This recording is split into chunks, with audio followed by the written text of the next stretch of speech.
শহরের কোলাহলে এক যুবক দুনিয়ার পেছনে ছুটে চলে। নামাজ, কোরআন সবই তার কাছে সময় হলে করার বিষয়। মা তাকে ডেকে বলে, বাবা নামাজটা পড়ে নে। সে হেসে বলে, মা পরে পড়ব।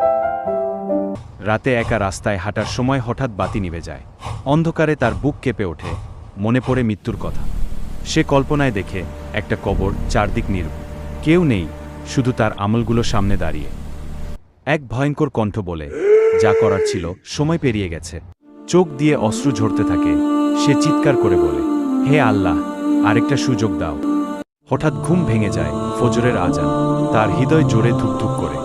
যুবকটি নামাজের জন্য দাঁড়ায়। মসজিদের আজানের সাউন্ড ধীরে ভেসে আসে। সিজদায় পড়তেই চোখ থেকে এক ফোঁটা অশ্রু পড়ে যায়। স্ক্রিনে আলো ছড়িয়ে পড়ে, লেখা ভেসে ওঠে, মৃত্যুর আগে তাওবা করো, নামাজ দিয়ে জীবন বদলাও।